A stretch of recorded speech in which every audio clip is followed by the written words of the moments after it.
Assalamualaikum warahmatullahi wabarakatuh.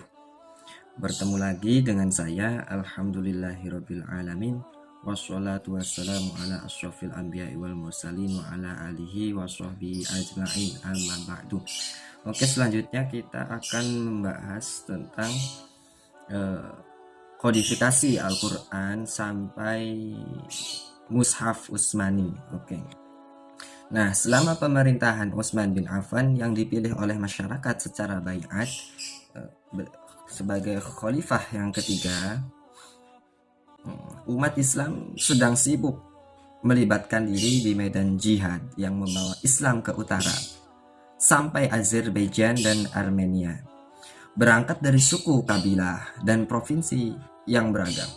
Sejak awal, para pasukan tempur memiliki banyak dialek atau lagam bahasa berbicara yang berlainan, dan Nabi Muhammad SAW di luar kemestian telah mengajar mereka untuk meninggalkan dialeknya secara spontan. Akan tetapi sebagai akibat adanya perbedaan dalam menyebutkan huruf Al-Quran, mulai menampakkan kerancuan dan perselisihan dalam masyarakat.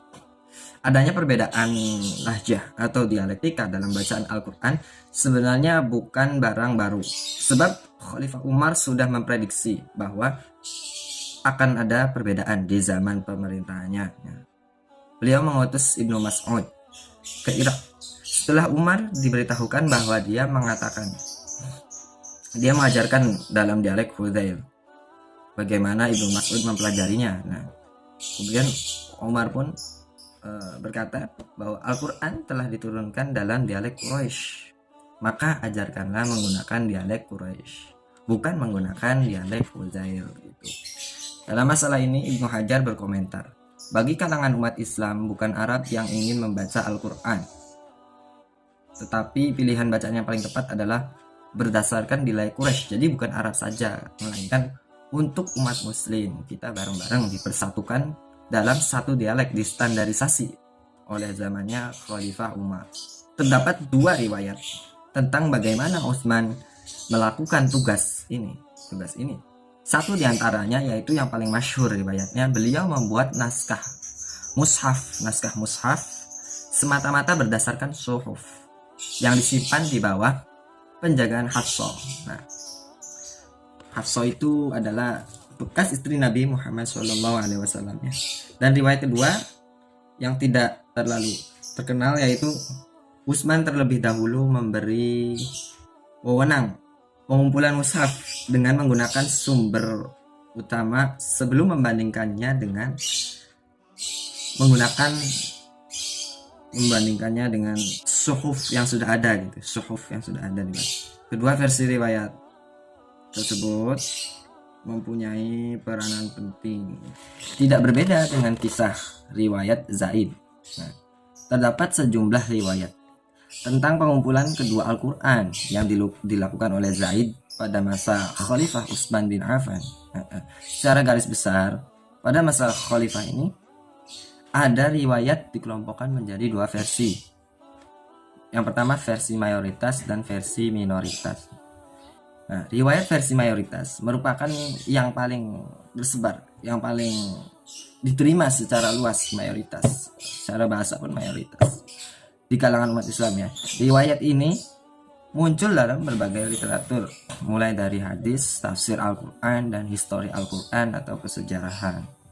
Dari sisi eksternalnya, tingkat keabsahan riwayat paling berpengaruh ini tidak sebaik riwayat paling berpengaruh dalam kisah pengumpulan pertama Zaid pada masa Abu Bakar ya. Karena mata rantai periwayatan terakhir dengan Anas bin Malik, yakni tidak kembali secara langsung kepada saksi mata peristiwa. Sementara versi minoritas sendiri tidak mendapat pengakuan secara luas, sekalipun dari segi mata rantai periwayatan mencapai kedudukan yang sama dengan versi mayoritas gitu. Nah, sebagaimana diriwayatkan dalam versi mayoritasnya, pengumpulan Al-Quran di masa Utsman dilakukan oleh suatu komisi yang terdiri dari 4 orang ya. Ada riwayatnya. Yang pertama merupakan komisi pengumpulan pada masa Zaid bin Sabit, seorang Ansor yang sewaktu-waktu aktif sekretaris Nabi mencapai wahyu Al-Quran. Di samping itu, setelah dikabarkan terlibat dalam pengumpulan Al-Quran yang dilakukan pada masa pemerintahan Khalifah Abu Bakar, riwayat di atas menyebutkan bahwa Suhuf yang dikumpulkan pertama kali oleh Zaid di masa Abu Bakar yang kemudian berpindah ke tangan ke Umar bin Khattab hingga akhirnya ke Hafsah hingga kodifikasi Utsman oleh Zaid. Nah, sementara dalam riwayat lain disebutkan dua nama yang mengerjakan kodifikasi pada masa Utsman, yaitu Zaid bin Zaid dan Sa'ad bin Al-As ya. Ada juga riwayat lain yaitu yang agak rumit, yaitu dari riwayat Ibnu Sirin, yaitu bahwa bahwa Utsman mengutus untuk kodifikasi Al-Quran, panitianya ada 12 orang. Di antaranya Ubay bin Ka'ab, terus Sa'ad bin Al-As, terus Nafi bin Zubair, kita sebutkan satu-satu. Nafi bin Zubair, terus Zaid bin Sabit termasuk Ubay bin Ka'ab, dan Abdullah Khatir, Anas bin Malik, Malik bin Amr, terus Abdullah bin Abbas, Abdurrahman bin Hisam, dan Abdullah bin Amr bin Al-As ya. Nah, Utsman mempercayakan kepada 12 panitia tersebut untuk mengurus tugas ini, untuk mengumpulkan dan menabulasikan Al-Quran yang ditulis di atas kertas atau kulit pada zaman Nabi Muhammad SAW. Nah, sejarawan ulung Ibnu Asakir menyebutkan dalam bukunya Histori Damaskus ya, bahwa Utsman mengatakan orang yang telah berbeda dalam bacaan mereka, dan saya menganjurkan kepada siapa saja yang memiliki ayat yang ditulis di hadapan Nabi, hendaklah diserahkan kepadaku. Nah, ingin mengumpulkan dan standarisasi biar satu dialek gitu, biar bisa bareng-bareng, karena pada masa itu masih banyak dialek-dialek, banyak sekali perbedaan sehingga munculnya kekacauan. Nah, jadi pada waktu itu naskah yang dibuat sendiri atau independen telah dibandingkan dengan suhuf ya. Seorang bisa heran gitu, bersusah payah mengumpulkan, akhirnya dibandingkan dengan suhuf. Alasannya yang paling dominan adalah barangkali simbolik, hingga penyebaran naskah itu sampai ke beberapa daerah setelah menduplikasi bahwa telah jadi terkumpul satu Al-Quran, sudah diduplikasi dan disebar ke kota-kota besar. Salah satunya adalah Kufah, Basrah, terus Suriah, dan satu lagi ada yang disimpan di Madinah. Kemudian ada lagi yang menyebutkan bahwa di Mekah juga ada, terus Yaman dan Bahrain. Terdapat banyak sejumlah pandangan mengungkapkan bahwa susunan surat dalam Mushaf Utsmani bersifat ijtihadi.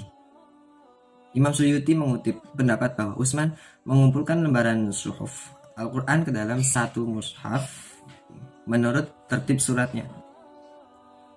Sementara di tempat lain ia mengungkapkan suatu riwayat yang menyatakan bahwa Utsman memerintahkan komisinya untuk menempatkan surat-surat panjang secara berurutan. Jadi surat-surat panjang di awal dulu, lalu diteruskan terakhirnya surat-surat pendek. Ya, seperti mushaf yang sekarang. Nah, berbagai gagasan-gagasan yang telah dikemukakan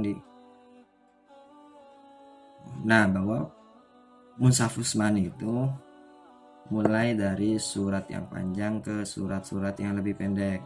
Prinsip seperti ini diikuti sebagian besar sahabat Nabi, karena dalam aransemen surat mushaf mereka antara lain Ibnu Mas'ud dan Ubay. Nah, pengecualian untuk jenis aransemen surat semacam ini adalah Mushaf Ibnu Abbas yang tersusun secara kronologis. Mungkin sekian saja. Terima kasih. Wassalamualaikum.